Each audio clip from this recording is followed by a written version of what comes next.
Getting to know you, getting to know all about you.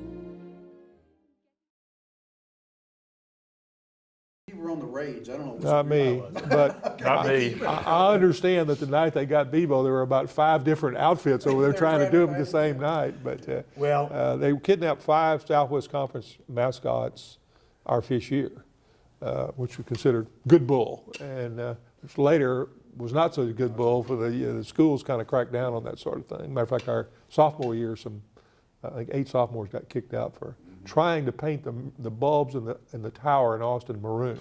It was not a real bright idea, but no pun intended. But 5s, of course, the big one was Bevo, and we can talk about that.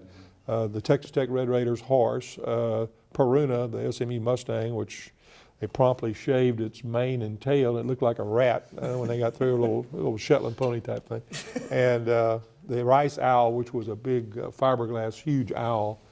And the TCU Horned Frogs. Hard Frog was actually in one of the big glass case things. It was sitting outside my dorm one day, and we came back in. It was in their student union. They stuck it. Well, I know the details of 2 of those, but I don't know the details of all of them. Statute of limitations is up, I guess. I guess so. I think so. Well, I think one of the most unique ones was the Rice Owl, because what happened was that a couple of Aggies who went to Houston, and their girlfriends went to a dance that was being held at Rice, and they had already identified who the keepers of the owl were, and so these 2 young ladies spent most of the dance dancing with these 2 guys, and finally coerced them with some promises of friendship and whatever. If we could see get close to that Rice Owl, it might be a really good night for everybody. So they went out. It was in this octagonal or 8-sided little gazebo, and so they had the key. They unlocked it, and while the girls were making out with these 2 guys in there by the Rice Owl, the real Aggies popped the pins in the door. The hinges? And the hinges. And so then the girls said, well, we better get back now. So they went back to the dance. They shut the door and locked it. And after they got out of sight, just hung onto the door and just opened it up.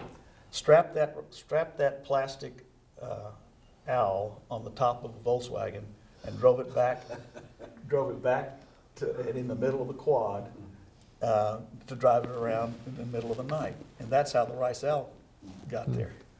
I don't know how it got back, but that's not an issue. Well, the real prize of the fall though was Bevo, because that was obviously the big rival. Yeah. And the thing I remember, and you guys can correct me because maybe this is a myth in my mind, but I think it happened. There was after Bevo was captured, he was stored out on one of our famous bookstore owners' ranch.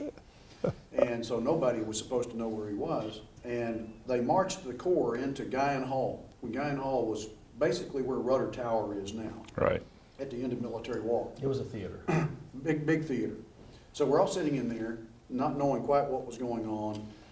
Stage party comes on, and there's this one big Texas Ranger with a hat and a hog leg, walking back and forth on the front of the stage. And I never forget his words. Boys, cattle rustling's still a hanging offense in Texas. If Bevo doesn't show up by the end of the day, somebody in this audience is going to hang. I mean, whoa, I hadn't bargained for this. So I think they made a deal. Well, the rest of that story was that when Bevo arrived on campus, it was in the quad. In the quad. The whistle jogs. Trailer, we were driving around the quad. Well, they took him out of the trailer, and it was just nothing quite like the feeling of riding on the back of Bevo in your underwear. It was pretty darn cool. And so then they... Now, I would like to see pictures of that. There are none. Yeah. We didn't even have cameras. I know it. So anyway, Bevo got stored, and so it was getting a little nervous about what we should do, what we shouldn't do. Finally, somebody said, well, I think we better tell him where he is. And so they did. So they went to get Bevo, and Bevo wasn't there. He'd been moved.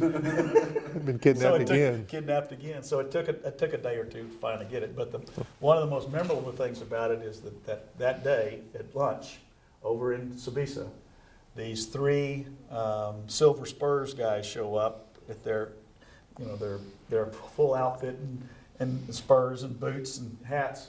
And the only word I remember is fresh mud. Those three guys ended up in the fish pond, soaking wet, and they should have known better to try to come in and intimidate 3,000 Aggies at lunchtime. Not good. Crazy. You know the Horned Frog story? No, I just remember seeing it. Well, what happened was that a phone call was made to the TCU, to wherever the place was that had it. It's in our student union building. Student union building, and they said, "This is so and so from the FBI, and we have word that there's some Aggies trying to kidnap and apprehend the Horned Frog. So we're sending 2 of our agents over to take custody of the Horned Frog until the football game is over next weekend." And so these 2 people and 2 guys dressed up in 3-piece suits with a proper identification that said FBI on it, took the Horned Frog and brought him back to College Station. And so they said, well, we better send him back.